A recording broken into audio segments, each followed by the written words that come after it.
Bienvenue sur le Courrier du Cœur. Je suis Tina Carr, votre hôte, votre coach et confidente. Le Courrier du Cœur, c'est votre podcast pour mieux comprendre les relations interpersonnelles, les dynamiques amoureuses et les rapports entre hommes et femmes. Je parle ici de tout, sans tabou. C'est parti.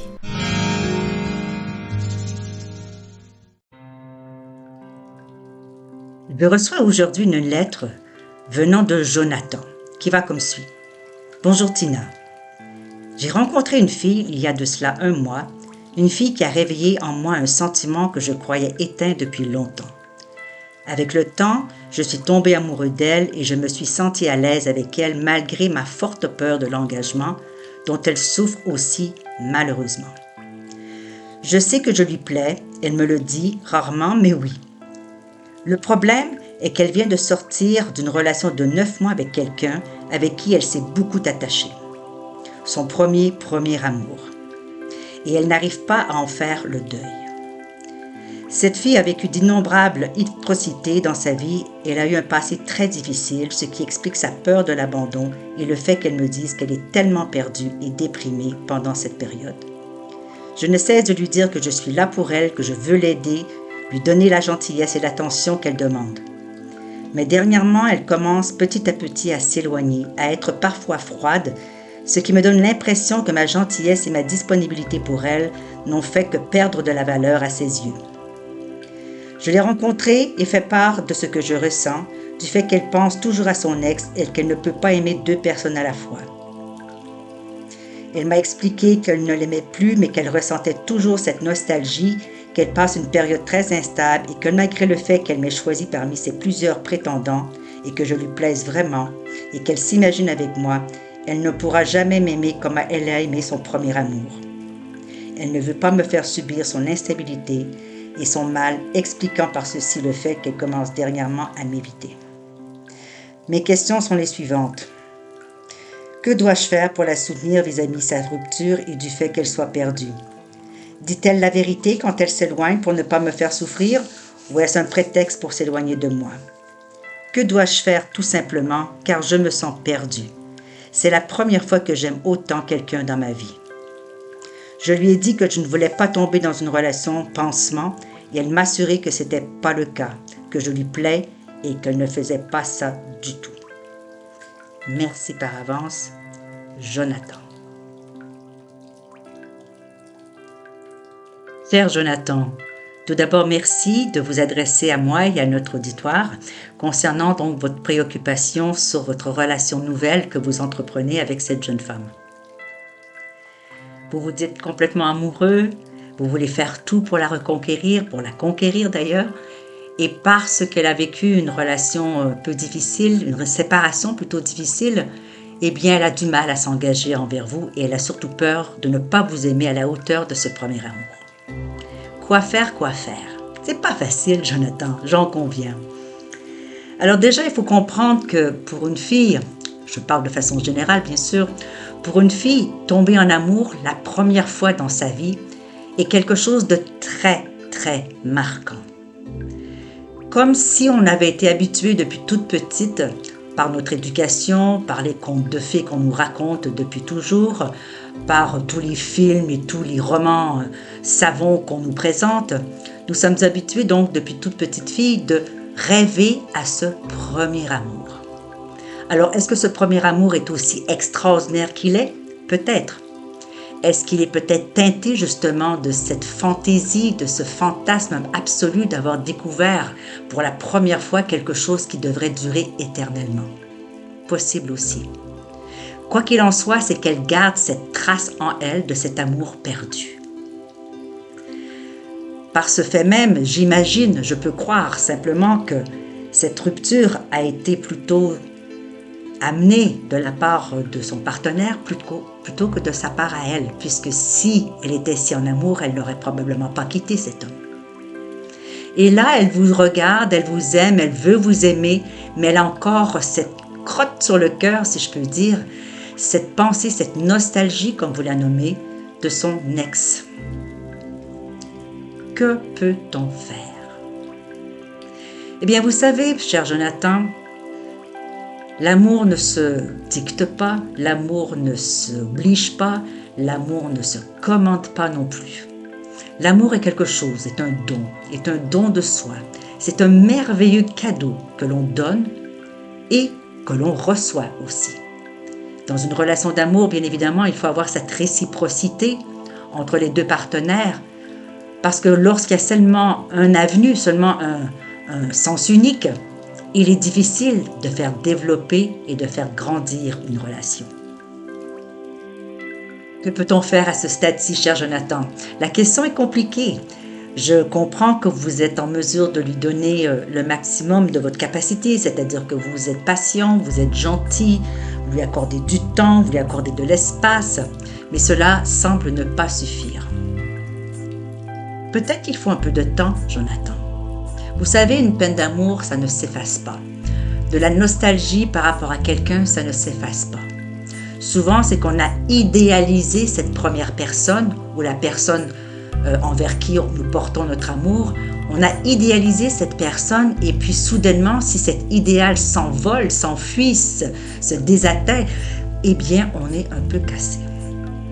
Alors moi, je vous dirais, donnez-lui du temps. Donnez-lui encore de l'espace. Vous savez, l'amour, c'est quelque chose qui se cultive, petit à petit, jour par jour, graine par graine, petit geste par petit geste, petite attention par petite attention. Bien sûr, il arrive parfois que nous tombons follement amoureux de quelqu'un, un coup de foudre, une sensation absolument extraordinaire qui nous assaille. Mais c'est pas ça l'amour. Ça, c'est la passion. Ça, c'est l'envoûtement, l'enchantement. L'amour fou.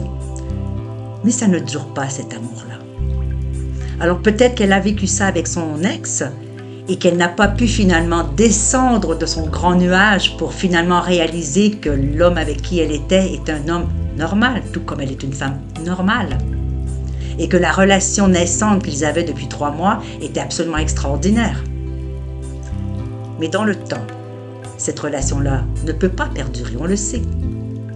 Alors elle reste sur cette impression, sur cette image de cet amour absolument fou pour cet homme qu'il a de toute évidence abandonné. Alors bien sûr que pour elle, comme pour toute personne qui subit cette blessure d'abandon, eh bien on a envie de la guérir, on a envie de reprendre, on a envie de transmuter ce sentiment d'abandon en faisant de la relation quelque chose de bien, quelque chose qui a le succès d'une relation. Mais elle n'a pas eu l'occasion de vivre ça. Donc maintenant, elle est là dans sa peine, dans sa nostalgie, dans le regret peut-être d'avoir été quittée par cet homme, et elle souffre de cette blessure d'abandon qui, selon vous, perdure depuis sa petite enfance, ce qui est tout à fait normal.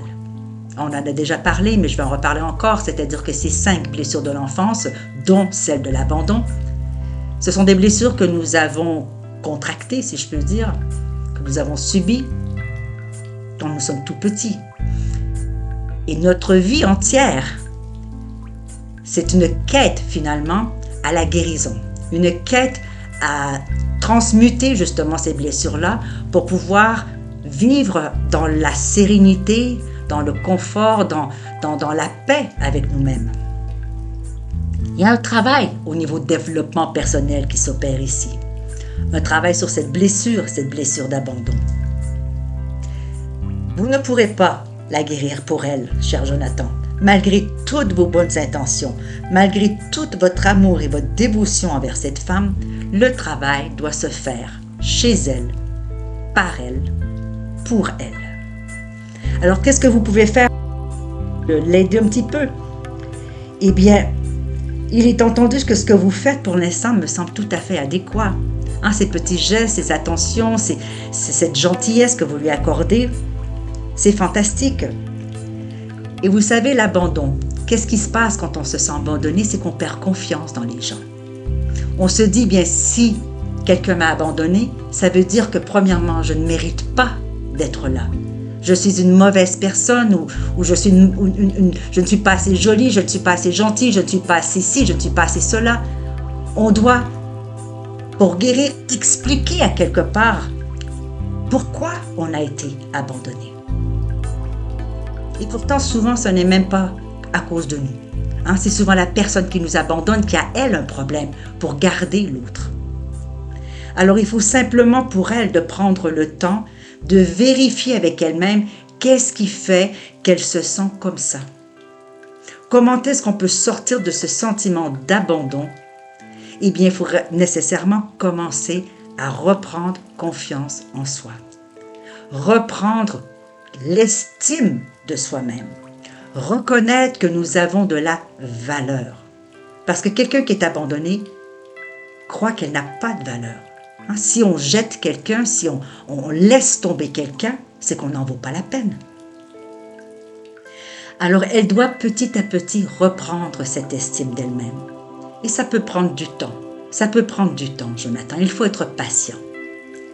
Alors, les encouragements, les gentils mots, les bonnes actions vont certainement contribuer à son bien-être, vont certainement contribuer à son évolution, à sa guérison. Mais moi, je vous encouragerais à lui faire remarquer qu'elle souffre évidemment de cette blessure de l'abandon, comme vous semblez aussi dire que vous en souffrez. Donc, vous imaginez donc deux personnes qui souffrent de la blessure de l'abandon, qui essaient de se mettre ensemble. C'est compliqué. Alors, donnez-vous la chance de discuter ensemble, tranquillement, et de prendre les choses pas à pas. Petit à petit. Bien entendu, vous ne voulez pas être là comme un rebound, comme vous nommez une relation pansement. Elle vous dit que ce n'est pas le cas. Mais à quelque part, lorsqu'on retombe en amour ou quand on s'ouvre ou qu'on se met disponible à une autre relation, il est certain que la personne nouvelle va agir un peu quand même comme une baume, comme un pansement, nécessairement. On a été blessé, même si on a guéri, on a une cicatrice. Donc la nouvelle personne va mettre un baume sur cette cicatrice. Donc moi je dirais que si vous tenez à cette jeune fille, si elle tient à vous, donnez-vous une chance. Donnez-vous une chance pour qu'elle puisse tranquillement faire le deuil de cette personne-là. Pour certaines personnes, ça prend quelques semaines. Pour quelques personnes, ça prend quelques mois. Pour d'autres, ça peut prendre des années. Mais compte tenu de la durée de cette relation, 9 mois, c'est pas énorme, même si ça peut être très, très intense et très, très significatif comme relation. Eh bien, il faut considérer que le temps, malheureusement, pour tous, parce qu'on n'est pas très patient, le temps fait les choses. Le temps fait les choses. Alors, continuez ce que vous faites. Invitez-la à des petites sorties. Ne lui mettez pas aucune pression. Montrez-lui à quel point vous êtes ouvert, que vous êtes disponible, que vous voulez être à ses côtés sans lui mettre de pression. Parce que là, elle va se sentir un peu tordue entre son ex et vous.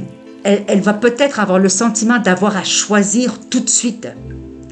Et faute d'être capable de le faire parce qu'elle n'est ni détachée de son ex, ni réellement attachée à vous, eh bien, elle risque complètement de s'envoler. Alors, allez-y tranquillement. Laissez-lui le temps de faire son deuil. Laissez-lui le temps, si vous avez l'ouverture pour ça, si vous avez les capacités émotionnelles pour ça, donnez-lui l'espace pour qu'elle s'exprime, pour qu'elle vous raconte son mal-être, qu'elle vous raconte sa peine. Vous savez, quelquefois, une femme, pas juste quelquefois, la plupart du temps, les femmes ont besoin d'extérioriser leurs sentiments, leurs émotions. Et en contrepartie, elles ne veulent surtout pas quelqu'un qui va leur donner des solutions. Soyez donc attentifs, soyez à l'écoute, offrez-lui cet espace d'écoute, d'amour, d'amitié aussi à quelque part, de psychologue un petit peu aussi, simplement pour qu'elle puisse évacuer tout ce qui la tracasse, tout ce qui la fait souffrir. Une fois que toutes ces choses sont évacuées, vous allez vous rendre compte que finalement, eh bien, tranquillement, le deuil va se faire. Vous me demandez si elle dit la vérité quand elle s'éloigne pour ne pas vous faire souffrir. Je ne sais pas. Franchement, je ne peux pas vous dire, je ne connais pas votre partenaire. mais c'est probablement une façon pour elle de se protéger, de vous protéger aussi. Probablement qu'elle est sincère et qu'elle ne veut pas vous faire de la peine. Elle ne veut pas vous promettre mers et mondes, elle ne veut pas vous promettre un engagement ou un amour complètement dévoué à vous-même si elle n'est pas certaine de pouvoir vous offrir tout son être, tout son cœur. Moi, je vois entre ceci une personne qui est authentique, qui est intègre, qui croit en l'amour et qui ne veut pas vous décevoir. Je trouve peut-être que c'est un bon signe, au contraire. Si elle s'éloigne un petit peu, c'est probablement pour lécher ses plaies, comprendre ce qui lui est arrivé, voir peut-être de quelle façon elle aimerait être aimée de nouveau. Et ça, c'est une discussion que vous pourriez avoir ensemble. De quelle façon, ma chérie, est-ce que tu aimerais que je t'aime? De quelle manière est-ce que tu peux te sentir en sécurité avec moi? Comment est-ce que je peux faire pour que tu puisses avoir confiance en moi? De quelle manière est-ce que mes actions peuvent te réconforter? As-tu besoin de temps? As-tu besoin d'espace? As-tu besoin d'écoute? As-tu besoin de câlin? As-tu besoin... De quoi as-tu besoin? Je me suis prêtée à ton jeu. Je me suis prêtée à ton amour et je veux continuer à m'y prêter. Je veux être là pour toi. Mais je ne veux pas m'imposer. Je ne veux pas être une serpillière, bien entendu. Parlez ensemble. Vous savez, souvent les couples ont toujours quelque chose sur le cœur qu'ils n'osent pas dire à l'autre. Et c'est bien dommage. Parce que si la communication pouvait être transparente, fluide, sincère, honnête, dépourvue de cachotterie ou de mensonges, souvent fait pour protéger l'autre, ça serait plus intéressant de dire la vérité. Ça serait plus intéressant de connaître le fond des choses. Donc, posez-lui des questions. Elle sera peut-être pas prête à vous dire tout de suite, mais offrez-lui votre écoute. Offrez-lui votre amour. Et dites-lui que vous êtes prêt à construire avec elle les bases solides d'une relation confiante. Une relation où la vérité ou l'honnêteté sont le ciment entre vous et elle. Une personne qui a été abandonnée, je le répète, a peur d'être réabandonnée encore. Et tant qu'elle n'aura pas gagné cette confiance-là en elle, elle va garder cette peur en elle. Donc, de son côté, elle va faire son travail. Et vous, de votre côté, vous pouvez l'accompagner. Simplement en lui donnant confiance dans votre relation, confiance du support que vous êtes capable de lui apporter, confiance dans l'attente que vous pouvez lui procurer. J'espère, cher Jonathan, que ceci va vous aider et que vous allez pouvoir trouver une solution à cette relation naissante que vous souhaitez faire perdurer. Parce que tomber en amour avec quelqu'un, c'est fantastique, c'est merveilleux bien sûr. Mais ce qui est encore plus merveilleux, c'est de pouvoir avec l'autre passer à travers ces petits moments parfois difficiles, traverser les épreuves ou les obstacles qui nous semblent insurmontables. Parce que de l'autre côté, quand on est à côté d'une personne qui nous a accompagnés, on ne peut que la regarder et l'aimer. Parce que souvent, lorsqu'on est en trouble, les personnes qu'on pense aimer ou qui pensent nous avoir aimés s'enfuient. Alors imaginez lorsqu'on est en trouble ou dans des obstacles ou dans des situations un peu difficiles et qu'on se rend compte que l'autre est à nos côtés, qui ne lâche pas, qui persévère, qui est là tout le temps. Imaginez combien ça prouve combien vous n'êtes pas prêt à l'abandonner. Ça prouve combien vous êtes prêt à être là, à ses côtés, à l'épauler, à vous engager avec elle pour que votre relation puisse se développer. Donc, patience, Jonathan. Patience, écoute et soyez présent aussi souvent qu'elle aura besoin et effacez-vous lorsqu'elle aura besoin aussi de cet espace pour lécher ses plaies. Une bonne discussion ensemble, devant un verre de vin, devant un café, devant un verre de thé, simplement pour lui dire, ma chérie, je suis là. Je suis là pour toi et moi, je ne t'abandonnerai pas. Je veux être avec toi et je serai patient. Je serai là, patient pour toi. Voilà, cher Jonathan, j'espère que ceci va pouvoir vous donner une petite piste. N'hésitez pas à me recontacter pour nous donner des nouvelles, si ça se passe mieux. Et en attendant, je vous souhaite à vous et à votre nouvelle petite flamme beaucoup, beaucoup de bonheur.